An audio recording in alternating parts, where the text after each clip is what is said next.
প্ৰত্যেকজন কৰ্মচাৰীৰ কাৰণে এটা ডাঙৰ আপডেট আছে। প্ৰথমতে আমি নটিফিকেশ্যন দুখন চাই ল'ম, তাৰপিছত আমি বাতৰি কাকতত কি কথা প্ৰকাশিত হৈছে সেইখিনিও চাই ল'ম।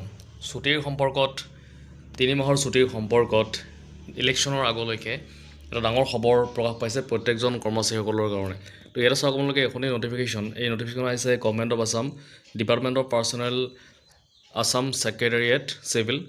তাৰপৰা আহিছে 3 ফেব্ৰুৱাৰী 2026 তাৰিখে আহিছিলে খবৰটো। আৰু চাওক, restriction on grant of leave to officers in view of the ensuing Assam legislative assembly election 2026। তো ইয়াৰ অৰ্থটো কি আমি এইখিনি চাই ল'ম, তাৰপিছত বাতৰি কাকতত কি ওলাইছে সেইখিনিও আমি চাম। আৰু এখন নটিফিকেশ্যন আছে, সেইখনো আমি অকণমান চাই ল'ম।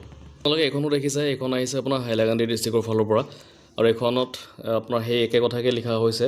এটি লিখিছে not to allow any kind of leave 1/8/2026 to 31st May 2026 or until the completion of the entire election process of the employee। তো দেখিছে ইয়াতে 1/8/2026 চনৰ পৰা 31/5/2026 চনলৈকে কোনো ধৰণৰ লিভ গ্ৰেণ্ট কৰিবৰ কাৰণে ইয়াতে মানা কৰা হৈছে। তো দেখিছে আপোনালোকে। তো আমি নটিফিকেশ্যন প্ৰথমখনৰ কথা আমি অকণমান আলোচনা কৰিম। এইখন আমি কৈয়ে দিলোঁ যে ইয়াতে ইলেকশ্যন পাৰপজত হাইলাকান্দি ডিষ্ট্ৰিক্টৰ ফালৰ পৰা এখন নটিফিকেশ্যন আহিছিলে।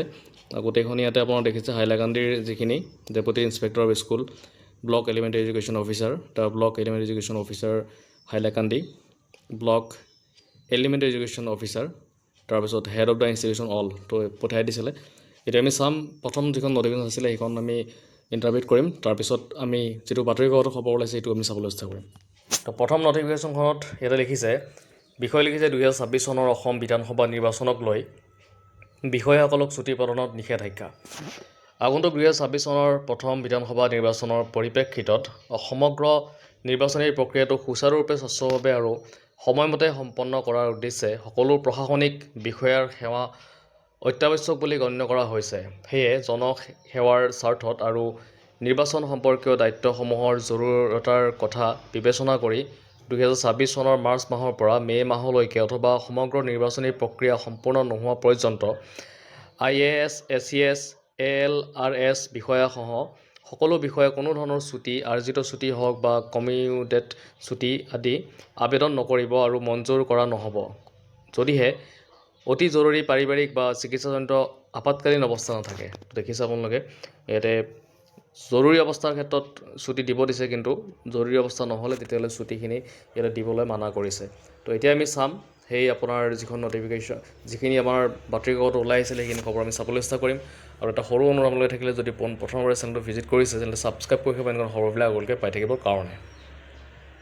ইয়াতে চাওক লিখিছে 1 মাৰ্চ আৰু 31 মে'লৈকে কোনো ছুটি নাপাব ৰাজ্যিক কৰ্মচাৰীয়ে। প্ৰতিখন জিলা ইলেকশ্যন অফিচাৰৰ নিৰ্দেশ জাৰি, কেৱল জৰুৰীকালীন ক্ষেত্ৰতহে কৰা হ'ব মঞ্জুৰ।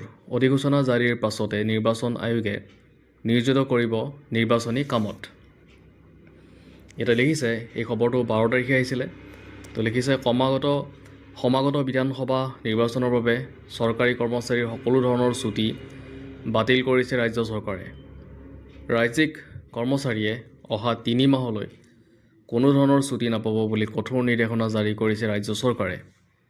উল্লেখযোগ্য যে বিধানসভা নিৰ্বাচনৰ অধিসূচনা মাৰ্চ মাহৰ প্ৰথম সপ্তাহত ঘোষণা কৰাৰ সম্ভাৱনা আছে। এনে সম্ভাৱনাৰ কথা কালি ৰাজ্যিক মুখ্য নিৰ্বাচনী বিষয়া অনুৰাগ গোৱেলে উল্লেখ কৰিছিল। মুখ্য নিৰ্বাচনী বিষয়াগৰাকীৰ এনে ঘোষণাক লৈয়ে জিলা নিৰ্বাচনী বিষয়াই প্ৰতিখন জিলা প্ৰশাসনক চৰকাৰী বিষয়া কৰ্মচাৰীক ছুটি নিদিয়াৰ বাবে এক নিৰ্দেশনা প্ৰেৰণ কৰিছে। এই নিৰ্দেশনা অনুসৰি 1 মাৰ্চৰ পৰা 31 মে'লৈকে অৰ্থাৎ নিৰ্বাচনী অধিসূচনা জাৰি হোৱাৰ পৰা নিৰ্বাচনৰ প্ৰক্ৰিয়া শেষ নোহোৱালৈকে কোনো কৰ্মচাৰীকে ছুটি প্ৰদান কৰা নহ'ব। কেৱল জৰুৰীকালীন ক্ষেত্ৰতহে মঞ্জুৰ কৰা হ'ব ছুটি। উল্লেখ্য যে নিৰ্বাচনী অধিসূচনা জাৰি হোৱাৰ পাছতেই ৰাজ্যিক বিষয়া কৰ্মচাৰীসকলক নিৰ্বাচন আয়োগে বিভিন্ন নিৰ্বাচনী কামত নিয়োজিত কৰিব, যাৰ বাবে সকলো ধৰণৰ ছুটি বাতিল কৰিছে ৰাজ্য চৰকাৰে। তো দেখিলে 3 মাহলৈকে ছুটি নাপাব, কিন্তু ইয়াতে কথা এটা কোৱা হৈছে যে জৰুৰীকালীন ক্ষেত্ৰত তেওঁলোকে ছুটি তেওঁলোকৰ মঞ্জুৰ কৰা হ'ব, অৰ্থাৎ ইমাৰ্জেঞ্চি যদি বেমাৰ বা তেনেকুৱা ধৰণৰ ক্ষেত্ৰত জৰুৰীকালীন হ'ব লাগিব, তেতিয়াহে ছুটি মঞ্জুৰ কৰা হ'ব বুলি ইয়াতে কোৱা হৈছে। তো এইটোৱে আছিলে আজি আপডেট। যদি ভিডিঅ'টো ভাল লাগিছে লাইক শ্বেয়াৰ ছাবস্ক্ৰাইব এটা কৰি দিব।